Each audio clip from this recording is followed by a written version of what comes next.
Vamos a hablar de el Plan Guzmán. Estamos mal, pero ¿vamos bien? Está aquí Federico Furiase. Muchas gracias, Federico. ¿Qué tal, Luciano? Un placer. Economista, director de estudio EcoGo. Bueno, Federico, vamos a tratar de entender qué está pasando con la economía hoy. La deuda está en el centro del debate del Congreso y de la opinión pública, pero hay muchas preguntas. Por ejemplo, el Banco Central. ¿Qué niveles de reserva? ¿Qué está haciendo el Banco Central de Alberto Fernández en este momento? Bueno, el Banco Central está, digamos, te diría desde octubre empezó en un modo de expansión monetaria porque le está dando financiamiento monetario al Tesoro. El Tesoro tiene déficit fiscal, no tiene mercado para financiarlo, con lo cual el Banco Central está emitiendo para financiar parte de déficit fiscal y también de vencimientos de deuda en pesos que no puede ir renovando, una parte. Sí. También ha expandido por buenas razones, porque con el cepo el Banco Central pudo comprar reservas. Esa es una expansión más benigna, claro, por decirlo de alguna manera. ¿A cuánto llegan hoy las reservas? Hoy las reservas netas Sí. están en la zona de 15.000 millones de dólares. ¿Con cuánto heredó el Banco Central de Alberto Fernández? Bueno, se mantuvo más o menos estabilizado porque en los últimos semanas de Sanderi ya había empezado a comprar reservas después de que se puso el cepo. Alberto Fernández con Pelle también empezó a comprar.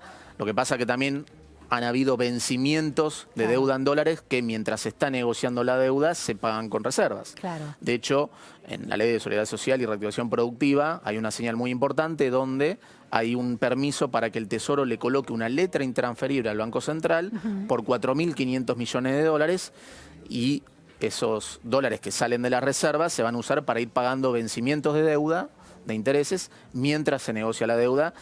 Esa fue una señal muy recibida por el mercado. Es decir, el Banco Central le dio dólares y a cambio le dio una letra. Le da las reservas, el Tesoro le da una letra, que es esta letra intransferible. Sí.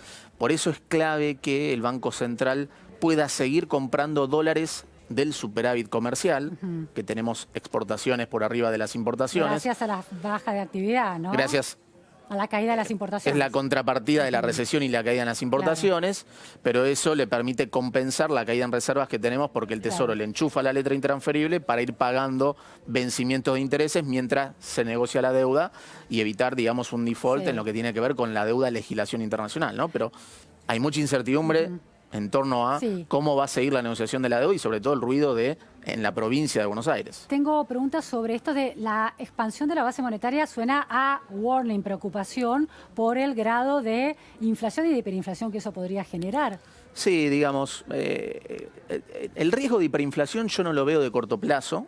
En un contexto de cepo donde el Banco Central tiene las reservas, no veo un riesgo de hiperinflación. Sería otro. Sería mucho más difícil porque las reservas se podrían ir mucho más rápido. La hiperinflación en Argentina, digamos, el caldo de cultivo es cuando el Banco Central se queda sin reservas, el tipo de cambio no tiene techo y cuando la emisión monetaria para financiar el déficit es persistente en el tiempo. Claro.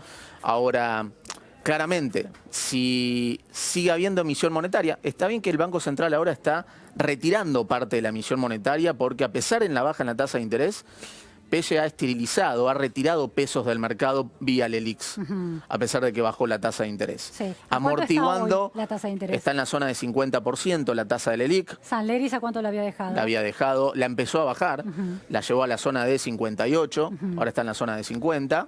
Pero a pesar de esa baja, ha retirado parte de la emisión monetaria que volcó por compra de dólares. Es decir, que hubo interesados en quedarse con LELIX por esta tasa de interés. Que son básicamente los bancos. Donde no hay demanda de crédito. Entonces los bancos no pueden dolarizarse por cuestiones regulatorias, no hay demanda de crédito, con lo cual siguen yendo a las LELIX del Banco Central. Por más que el Banco Central quiera a mediano plazo ir bajando su exposición, digamos, en LELIX y reactivar el crédito, de corto plazo no tiene mucho margen porque no hay demanda de crédito y porque buena parte de esta emisión monetaria que ha habido desde noviembre para acá, donde la base monetaria se amplió en 300.000 millones de pesos aproximadamente, terminó filtrándose en la brecha. Ese es el problema. El problema es... Espera, antes de ir a eso, de cómo esta idea, este concepto de filtrarse en la brecha, Guzmán había dicho que emisión monetaria, no había manera de que eso fuera un camino decidido por el gobierno, pero está pasando.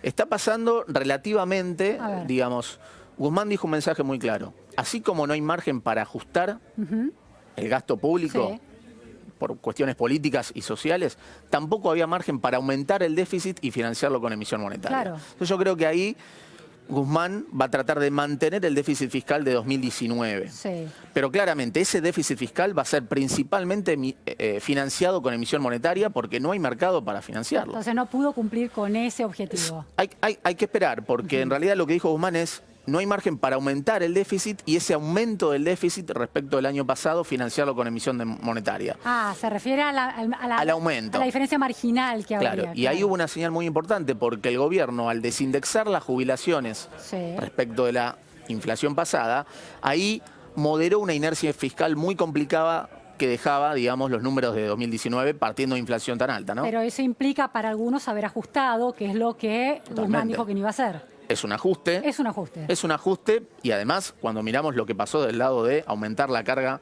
impositiva, es la otra parte del ajuste que va contra el sector privado, con un efecto, digamos, perjudicial para el producto potencial de Argentina, pero claramente, acá lo habíamos dicho, no hay margen para financiar populismo en 2020, independientemente del gobierno del turno, y así fue. Por eso se tuvo que aumentar la carga tributaria, por eso se tuvo que desindexar las jubilaciones de la inflación pasada, para evitar que la inercia fiscal complique más de la cuenta y se tenga que abusar de la emisión monetaria. Federico, la decisión poco simpática, aunque revestida y cincelada por la retórica del proyecto solidario de las jubilaciones, ¿no? El ajuste a las jubilaciones, el freno de la actualización según lo decidido por ley, ¿es la carta de negociación central para el ministro Guzmán a la hora de renegociar la deuda? Es una señal muy importante porque eso, repito, te saca la inercia fiscal complicada que tenías. Digamos, eso no te permitía bajar la inflación y ajustar el déficit fiscal. Necesitabas continuamente acelerar la inflación y eso no es sostenible en el tiempo. Ahora, la otra parte que falta, por ahora lo que tenemos es anestesia. El gobierno aplicó anestesia, congeló dólar oficial, tarifas y combustibles. Eso no puede ser persistente en el tiempo. No dura porque si en el medio tenés emisión monetaria, no solucionás la deuda, se te escapa la brecha, el termómetro de la brecha, el dólar implícito en la brecha, y ahí sí se te puede acelerar la inflación, justamente porque se te escapa la brecha y el congelamiento de dólar, tarifas y combustibles, de alguna manera pierde eficiencia. Federico, hablabas de un tema de la base monetaria y la brecha cambiaria. ¿Cómo se relaciona esto? ¿Qué quieres decir? Bueno, en realidad cuando hay un excedente de emisión monetaria, porque tiene que financiar el déficit, porque hay que hacer pagos de vencimientos en pesos, ahora se vienen muchos vencimientos de pesos, entra la bola de nieve de los vencimientos de pesos que tiene el Tesoro febrero y marzo. Si no hay demanda de pesos, bueno, buena parte de esos pesos pueden filtrarse a la brecha. Si la brecha comienza a escalar rápidamente... ¿Desde dónde se filtra, bueno, para entenderlo bien? Los agentes no quieren esos pesos, entonces hacen operaciones de contado con liquidación, compran dólares a través de compra de bonos, con pesos compran los bonos en dólares, después esos bonos en dólares los venden, se hacen de los dólares y eso genera una presión en la brecha o directamente van al mercado informal, porque estamos en un contexto demanda, de cepo. Sube el precio del dólar informal, del dólar implícito en la brecha. ¿Cuál es el problema? Que si la brecha crece continuamente y el dólar de la brecha se aleja del dólar oficial, todos los agentes de la economía van a mirar más cerca el dólar de la brecha que el dólar oficial para formar expectativas hacia adelante. ¿Y eso es inflación? Ahí es cuando claramente el congelamiento de dólar oficial, tarifas y combustible pierde eficacia en coordinar expectativas. La economía real está moviéndose en un dólar mucho más alto. Exactamente, ahí empieza el riesgo de que la inflación se acelere y además es una muy mala señal para los exportadores. Con lo cual se te come el superávit externo con el cual el Banco Central tenía que comprar dólares para darle al Tesoro y que pague la deuda. Lo liquidan al dólar oficial. Al dólar oficial, restándole las retenciones. Además, los importadores ven que ese dólar oficial no va a ser sostenible, con lo cual aumenta la demanda de los importadores. La tormenta perfecta. Y van a tener que poner restricciones. Por eso es clave que el gobierno contenga la brecha y hoy para contener la brecha se necesita consistencia monetaria, es decir, que el Banco Central retire el excedente, pero además... Retira el excedente de pesos. De pesos, pero además no alcanza con eso. ¿Con LELIQs o con qué? Con LELIQs, básicamente. Pero Alberto Fernández no estaba de acuerdo con los LELIQs y las tasas altas para las LELIQs. No estaba de acuerdo. Cuestionaba el sistema financiero como aquel que había ganado mucho durante el macrismo, durante Cambiemos. Exactamente, pero si tenés un excedente de pesos, no tenés la negociación de la deuda aceitada y tenés un evento de crédito en la provincia de Buenos Aires, el impacto de la brecha cambiaria y la aceleración y la inflación va a ser muy perjudicial para la recuperación de los salarios. Entonces, hay que tener esto en cuenta. El gobierno tiene que contener el riesgo de un evento de crédito en la provincia de Buenos Aires, acelerar los tiempos de la negociación de la deuda en dólares soberana para que estos vencimientos de pesos que tenemos ahora no terminen exigiendo emisión monetaria del Banco Central con impacto contingente en la brecha cambiaria. Leo una declaración tuya en relación a qué es éxito. Te quiero preguntar esto. Decías, para que baje la inflación y el riesgo país y las tasas es necesario una renegociación exitosa de la deuda. ¿Qué es una renegociación exitosa? Claro, digamos, la negociación de la deuda es como un evento bisagra este año. No hay manera de reactivar la economía, de que mejore el bolsillo del consumidor, de que las pymes accedan a tasas más bajas, si no tenemos un resultado exitoso en la negociación de la deuda. ¿Qué significa una negociación exitosa de la deuda? Sí. Tiene que ser algo que le permita a la economía argentina evitar el default generalizado de la deuda, bajar el riesgo país, que a partir de ahí el Banco Central pueda bajar más rápido las tasas de interés sin que pase factura a la brecha, aumentar la cantidad de dólares, que empiecen a entrar dólares, que hoy con el riesgo país en 2.000 puntos básicos es imposible. Entonces, la economía argentina, para crecer, para que haya consumo, el salario le tiene que ganar a la inflación y para financiar eso se necesitan dólares. Entonces, una negociación exitosa de la deuda es la que te permite bajar el riesgo país, bajar las tasas de interés, mejorar la demanda de activos en pesos, con lo cual la emisión monetaria no va directamente a inflación, y sobre todo que haya dólares en la economía para financiar consumo e inversión. Por eso es tan importante la negociación exitosa de la deuda. Claro, no se trata simplemente de un tema macroeconómico, sino que derrama directamente sus efectos sobre la economía argentina de todos los días. El bolsillo de la gente. Totalmente. Como lo decíamos en algún momento, ¿no hay manera de que el gobierno ponga plata en el bolsillo de la gente con emisión monetaria? No hay manera de hacer eso sin que se acelere la inflación si no tenés una negociación exitosa de la deuda. Te hago una pregunta, Federico. Una negociación exitosa significa que los acreedores, FMI o bonistas, vuelven de alguna manera a entregarle credibilidad a la Argentina. Claro. Eso baja naturalmente la tasa de interés. El riesgo país. ¿Y Argentina puede salir a pedir plata prestada nuevamente? Podría eventualmente con el tiempo volver a los mercados, conseguir dólares, exactamente, para financiar inversión. Pero claramente, negociación exitosa de la deuda requiere dos cosas.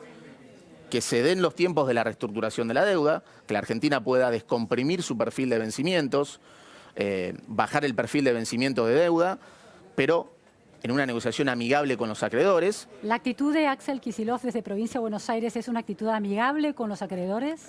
Tiene matices, porque por un lado dice que no hay plata para pagar, ahora está haciendo una estrategia donde le dice que pagaría todos los intereses hasta mayo y reperfila solamente el capital. Sí, pero eso no lo venía diciendo de antes. Lo ha dicho. Sí. Claramente que estás en un contexto de negociación, con lo cual ha subido la apuesta. Sí.